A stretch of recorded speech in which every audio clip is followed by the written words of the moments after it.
Baik anak-anak, kita akan lanjutkan pelajaran kita tentang listrik dinamis. Mari kita sama-sama belajar tentang listrik dinamis. Alat-alat yang berhubungan dengan listrik dinamis itu bermacam-macam. Ada power supply di sini, kemudian ada kabelnya, kemudian ada ampermeter. Ampermeter ini alat yang digunakan untuk mengukur kuat arus listrik. Ya. Nah, bagaimana bisa mengalir? Arus listrik tadi bagaimana bisa mengalir jika rangkaiannya akan tertutup. Nah, nih di sini ada rangkaian yang terbuka sehingga arus listrik tidak mengalir. Anak-anak bisa perhatikan di sini A-nya, ampermeternya tidak bergerak, tetap di angka 0. Kemudian rangkaian yang tertutup itu arus listriknya ada dan lampunya bisa menyala.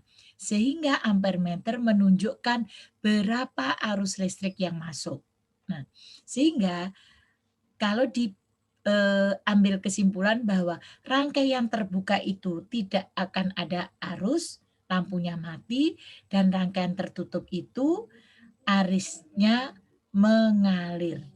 Nah, oke. Jadi apa yang dimaksud dengan arus listrik? Arus listrik itu banyaknya muatan listrik yang mengalir pada suatu penghantar tiap detik. Banyaknya muatan. Nah, muatannya itu mana? Nah, ini loh muatan listriknya itu. Di dalam sini ada muatan listrik yang mengalir. Ada sumber arusnya, ada penghantarnya. Tadi konsepnya penghantarnya harus tertutup. Nah, jadi muatan listrik itu bisa mengalir jika rangkaiannya tertutup. Muatan-muatannya. Jadi ada Q, ada waktunya, ada arusnya. Nah, sehingga arus listrik dalam suatu rangkaian itu hanya dapat mengalir tadi dalam suatu rangkaian yang tertutup. Nih, perhatikan kembali nih. Nah, ketika terbuka, tertutup, dia mengalir. Kalau terbuka, dia tidak mengalir. Maka secara matematis dapat dirumuskan besarnya kuat arus yang mengalir itu sama dengan berapa muatan dibagi dengan berapa waktunya. Nah, kalau kita mencari kuat arus. Bagaimana kalau kita mencari muatannya, Bu Septin? Ini muatan. Ini muatan listrik berarti perkalian antara arus listrik yang mengalir dengan waktu yang digunakan. Nah, bagaimana kalau kita mencari waktunya, Bu? Waktunya itu berarti berapa muatannya dibagi dengan berapa kuat arusnya. Nah, masing-masing bisa dilihat bahwa di sini apa sih kuat arus listrik? I, simbolnya I satuannya ampere, kemudian muatan listrik satuannya kolom, dan waktu satuannya detik. Jadi anak-anak paham waktunya detik. Jadi jika di situ setengah menit, maka harus dijadikan dalam detik. Oke. Berikutnya, nah ini contoh soalnya. Sebuah penghantar dialiri muatan listrik sebesar 12 kolom dalam waktu 1 menit. Berapakah kuat arus yang melalui kawat penghantar tersebut? Nah, ditulis dulu apa yang diketahui. Diketahui Q-nya 12 kolom. Waktunya 1 menit. 1 menit berarti sama dengan 60 detik. Yang ditanyakan apa? I, tadi kuat arus itu berarti banyaknya muatan listrik yang mengalir dibagi dengan waktu. Jadi hasilnya 0,2 ampere. Jadi kuat arus yang melalui kawat penghantar sebesar 0,2 ampere. Nah, Sekarang kemana sih arah aliran elektron itu? Arah aliran elektron dari potensial yang rendah ke potensial yang tinggi. Dari kutub negatif ke kutub positif. Sekarang kalau arah arus, Bu. Arah arus. Arah arus dari potensial yang tinggi atau kalau batu baterai kutub positif ke potensial yang rendah, kutub negatif. Nah, ini sekarang bisa dilihat di sini. Nah, di sini ada aliran elektron nih, anak-anak lihat, aliran elektron. Dari ini kan positif, di sini tadi negatif. Nah, dari negatif ke. Tetapi kalau aliran arus, anak-anak ingat, lihat, aliran arus dari tegangan yang tinggi ke tegangan yang rendah. Ini lihat. Kalau arus itu dari positif ke negatif, tinggi ke rendah. Kalau aliran elektron dari potensial yang rendah ke potensial yang tinggi. Jangan sampai terbalik. Oke, berikutnya. Bagaimana mengukur kuat arus listrik, Bu? Alat untuk mengukur kuat arus listrik itu namanya amperemeter atau ammeter. Kemudian ampermeter itu selalu disusun seri dalam komponen. Disusun seri dengan rangkaiannya. Kemudian nih, ampermeter ya, anak-anak ampermeter itu seperti ini. Jadi kalau anak-anak lihat di sini ada batas bawahnya dan batas atasnya. Di situ ada 2 skala. Anak-anak boleh menggunakan skala yang mana saja. Nanti ketika dihubungkan dengan hambatan sun-nya itu akan menunjukkan berapa, nanti akan dikalikan. Jadi berapa yang ditunjuk, misalnya di sini yang ditunjuk angka 10, maksimalnya misalnya 50 gitu ya. Ya berarti 10 dibagi 50, nanti kali kalibrasinya di sini berapa? Dihubungkan dengan 1 ampere apa 5 ampere gitu ya. Nah, ini seperti ini. Disusun tadi secara seri dengan hambatan. Hambatan di sini maksudnya hambatan lampu. Dia ada lampu ini sebagai hambatan. Jadi seri. Seri itu rangkaian yang tidak bercabang. Dia tidak ada cabangnya, lurus aja. Kalau ibaratnya dibuka akan menjadi lurus kembali. Seperti misalnya anak-anak pakai dasi itu. Pakai dasi kan bentuknya dasi rapi, tetapi ketika dibuka satu, dasinya akan kembali seperti sedia kala. Itu bisa disebut rangkaian seri.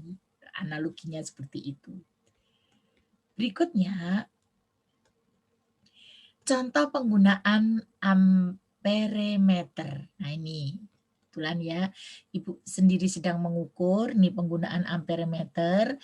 Di sini ketika menyala lampunya, di sini akan diketahui berapa Bu di situ.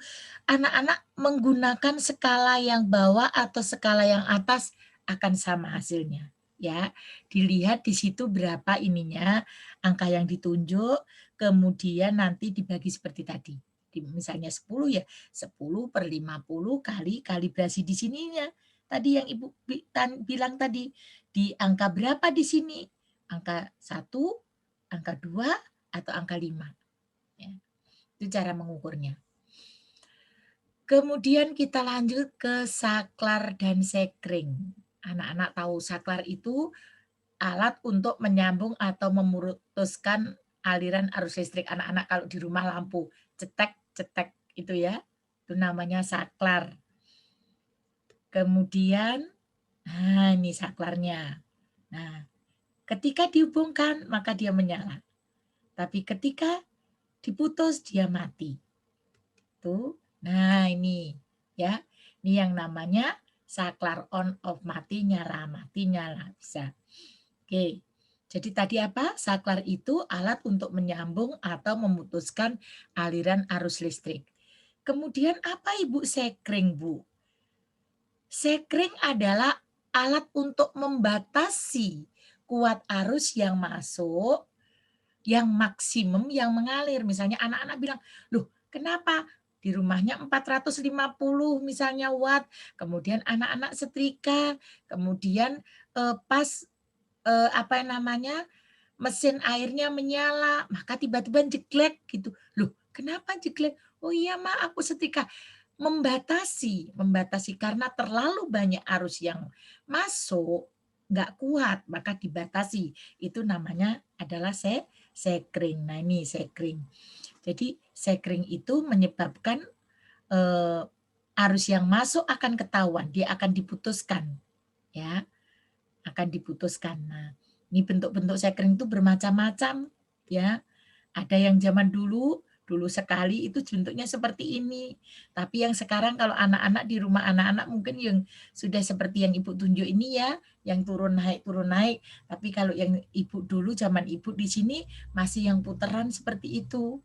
Ya, itu namanya sekring. Jangan sampai salah sama. Jangan sampai nggak tahu kalau ditanya. Ya. Sekarang mengukur beda potensial atau tegangan listrik. Alat pengukur tegangan listrik namanya voltmeter. Ya, kalau tadi kuat arus adalah ampermeter. Voltmeter dipasang paralel. Paralel itu punya titik cabang. Yang satu di belakang yang lain. Itu paralel, ya. Nah, ini contohnya.